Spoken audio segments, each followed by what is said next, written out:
Hey guys, welcome back to my channel. So is it just me or is like everyone in a reading slump right now? I have been in the longest reading slump ever. It has been 19 days since I last picked up a book. So what was this book? It was Once Upon a Broken Heart. I fear I will never recover and I'm never gonna find a book like that again. That whole experience of reading the Carwell series and then going through Once Upon a Broken Heart, it was amazing. And I don't know, I don't know. Nothing will ever beat it. I don't think so. I think that's my favorite fantasy series right now. Anyway, we gotta beat our 2025 reading goal. I'm trying to read 100 books by the end of the year. I don't know if that's possible, but we're gonna aim high and dream big. So in order to get over this slump, I made a little list for us to follow.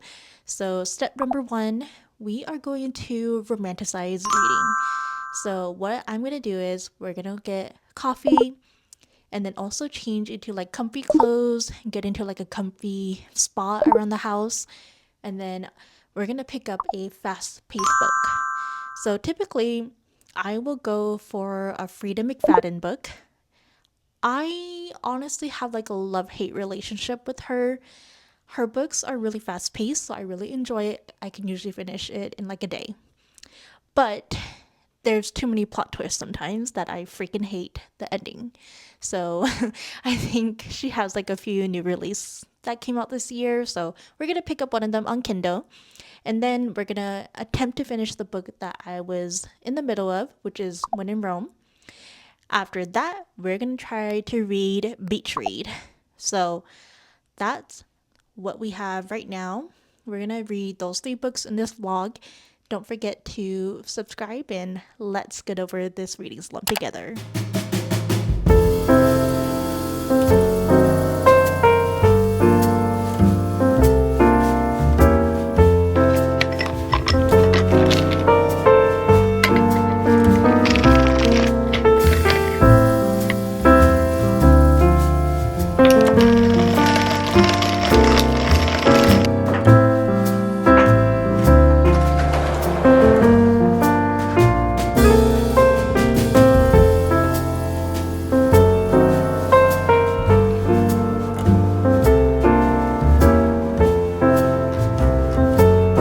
On the book we're gonna read, this is The Tenant by Frida McFadden, and the main character is Blake.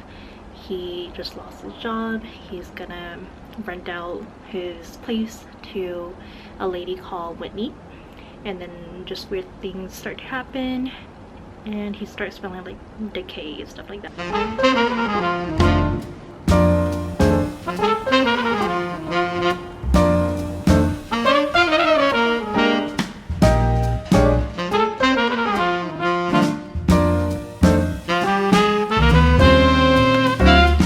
So I'm about 11% in. We're on chapter 6 right now.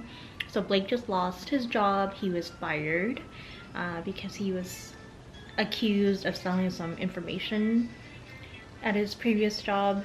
So he was fired on the spot. He's been unemployed for like 2 months now. And as a result, Krista, his fiance, suggested that they rent out their room and get a tenant to live with them. They just met Whitney and she's their age. She looks normal, doesn't seem to have anything weird about her. The only thing that Blake noticed that was weird was that she didn't have any furniture of her own, but I mean nothing too weird about that. But this next comment that he makes, so he said, in jeans and a hoodie without makeup on, she's a nice looking girl. If she made even the slightest effort, well, she'd be really hot. And should be just my type too. What? What the heck? Like, why would you think that? Like, you can acknowledge that a girl's pretty, but like, to say, oh, if she made more effort, she'll be really hot and she'll be my type. Like, what the heck? You're freaking engaged. So far I don't really like Blake anymore because of that. And yeah, yikes.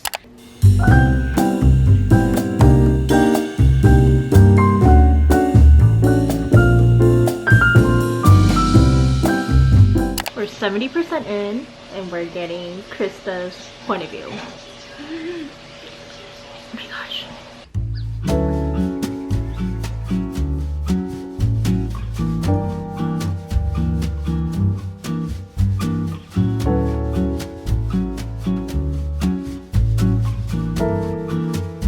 Okay, so I just finished The Tenant, and honestly, this is probably one of her better books. I really enjoyed this one.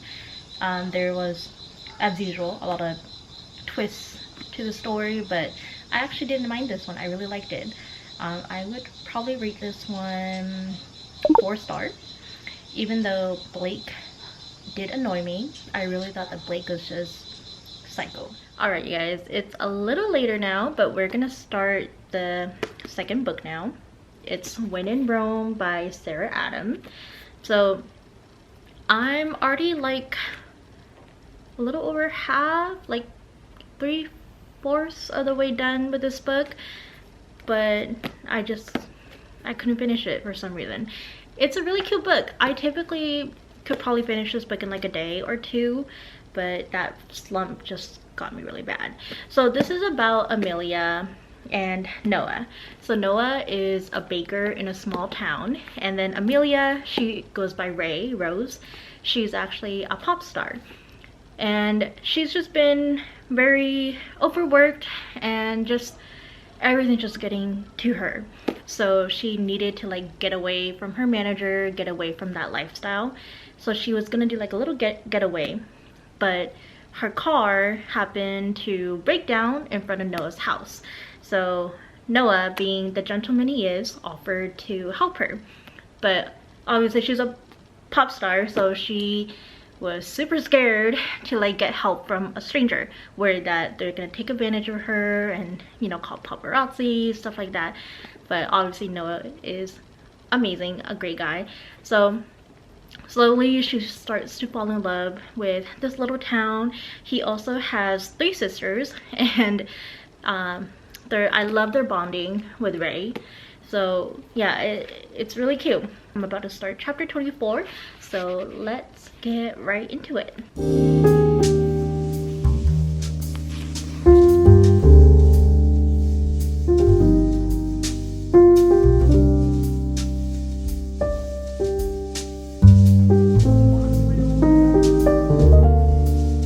Okay, so I just finished When in Rome. It's almost like midnight right now, but it was super cute. I'm gonna rate this 3 stars out of 5.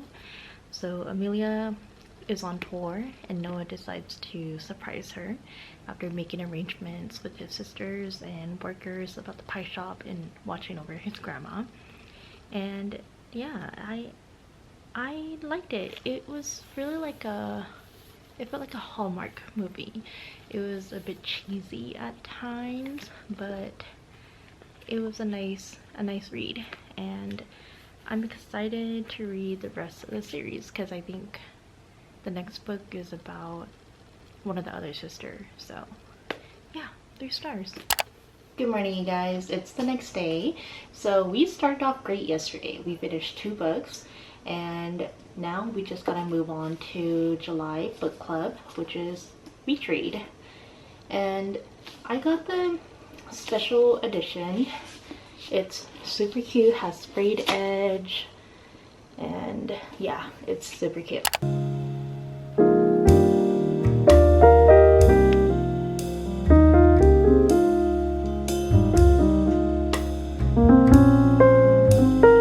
Wait, so this takes place at a lakeside cottage?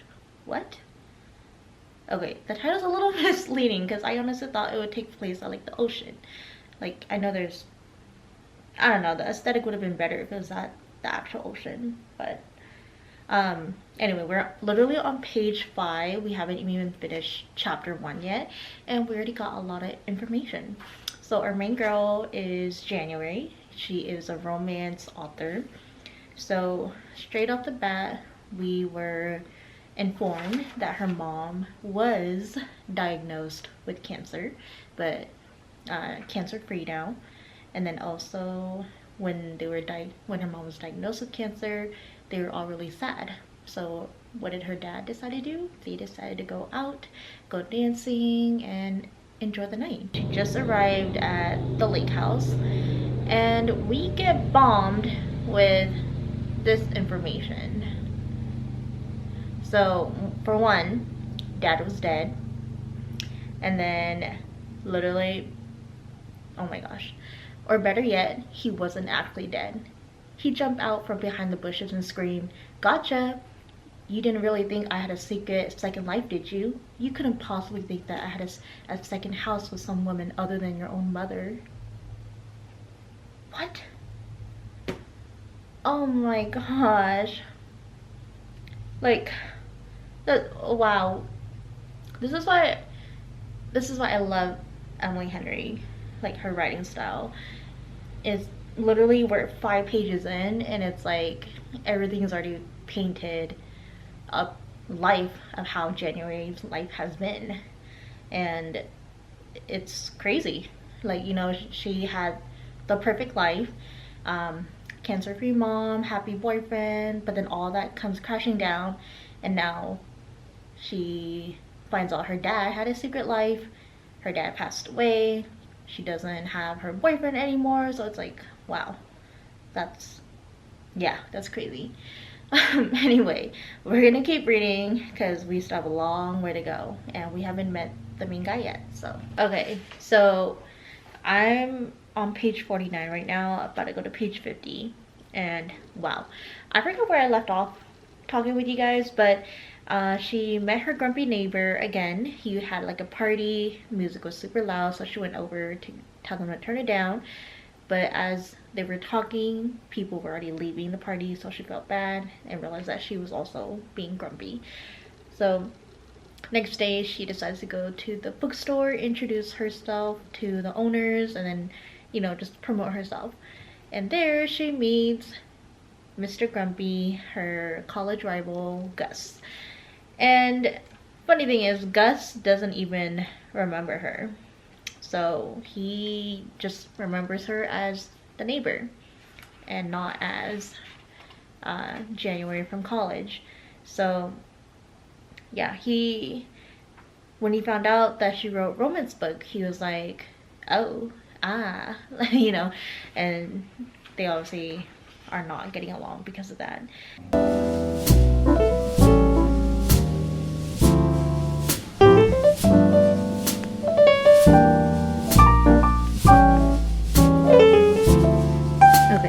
This part.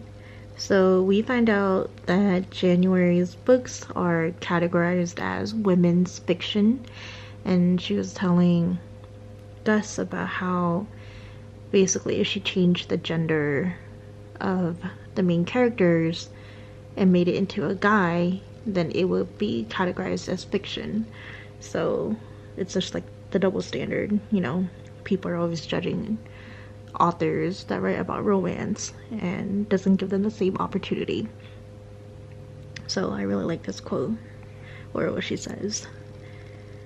I know how to tell a story, Gus, and I know how to string a sentence together.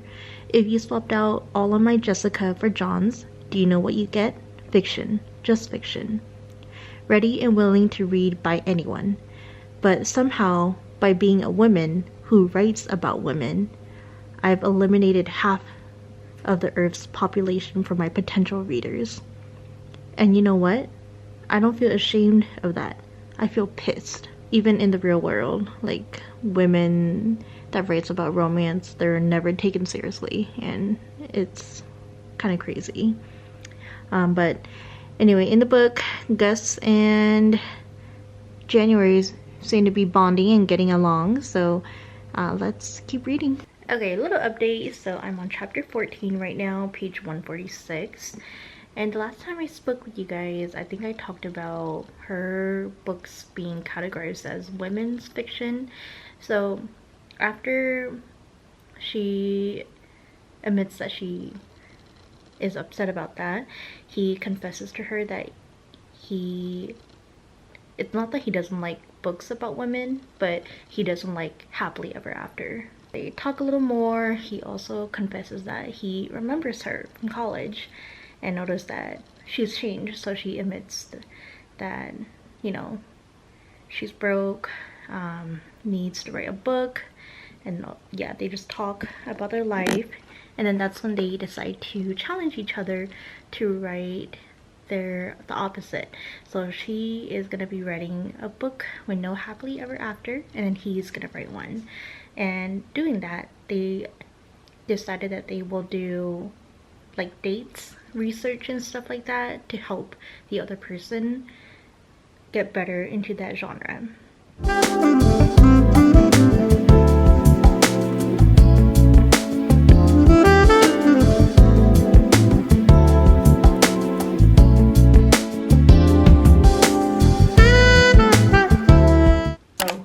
Final thoughts about this book.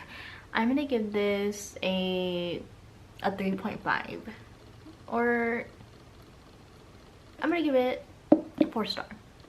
What I really appreciate about Emily Henry's books is that it's not always romance focused. They talk about the struggles that each character goes through, and then also coming together and like building like a relationship. So that's what I always enjoy Emily Henry's book. Honestly, this isn't my favorite book out of her. I still prefer Bunny Story. I love Miles. So that's still my favorite book from Emily Henry, but I think this may be, I don't know if I like this one better or A Great Big Beautiful Life. This one might actually be the second favorite, so I can definitely see the hype with Beach Read. It was super enjoyable, and this definitely helped get me out of the slump. You know, just reading book by authors that you enjoy and like is definitely the best way to go and get out of a slump. Alright you guys, I'm gonna end the vlog here. Thank you for joining me. I hope you were able to get some tips how to get out of a reading slump. I also just want to say that it's okay to be in a reading slump. Remember that reading is a hobby, it's not a race, and I will see you guys in the next one. Bye!